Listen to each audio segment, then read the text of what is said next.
Yo, hi, my name is Michael Abraham. I'm originally from Hackney, East London, and I'm a pop star. My name is Laurel Smith. I'm a musician and producer from North London. I'm Katie. I'm from Sunderland, North East England, and I'm a recording artist, and I work within fashion regarding styling and design work. I'm Jono. I'm from East London originally, and my background in the creative scene is, I would say, maybe a music creator, originally a videographer, and I'm dabbling with artist management at the moment. I'm Diamanda. I'm from London, and I'm a singer, producer, and a designer. My name is John Paul. Originally I'm from Zimbabwe. The main fields that I'm actually involved in are music, and I'm also an art consultant as well. You know, I feel like ego is something I still deal with today, and self-doubt. I don't think it ever goes away, but I feel like it's something you can actually just work on in a gradual sense. And for me, it's been something that I've always struggled with. It's being self-confident. And I feel like stuff like good clothing, the right friends, just being positive, just doing things you like on a regular basis kind of helps with that. But yeah, normally I try not to delve into self-doubt. I think it's very easy to get distracted by trends that come along. I think that's like something that a lot of artists feel like. You sort of see something that's blowing up and you're like, oh, like maybe I should jump on this.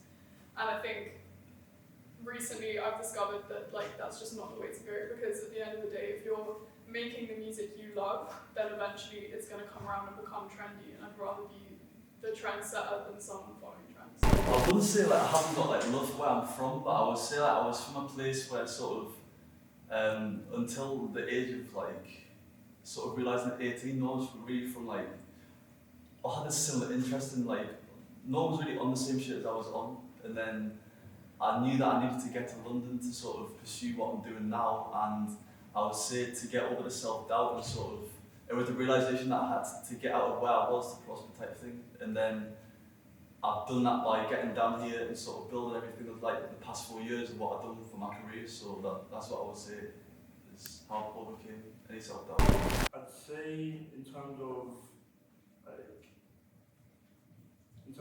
darkness, my ego, I'd say like limiting my actions would be maybe thinking like personally that I'm not ready to work with certain people in terms of maybe their work is like too complex for me to maybe understand or to perceive, and then I wouldn't be able to go out there and actually collaborate with them.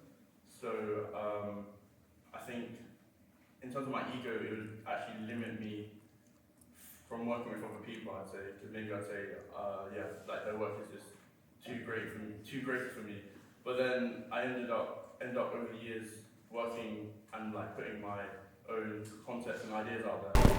So I think what's really been the thing that stopped me in the past was like just seeing the women in the industry and how they're being treated. I feel like that was the reason that it kind of motivated me to become like this very assertive and very confident person.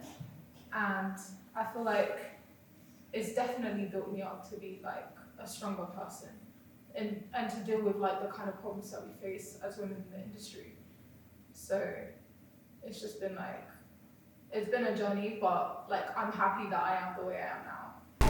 It stops you communicating with people, right? So what I mean by that is when you don't necessarily doubt your value in a room, you don't speak up. So my thing at the moment is if I see someone and I want to like ask questions, you know what I'm saying? Because at the end of the day, you don't know anything. So if you ask questions, you can get someone else's perspective, and then from that, you basically open your eyes to a whole wider view, a whole wider thing. And then you can end up going into different rooms because you're more open, you're more receptive to what comes to you, if that makes sense.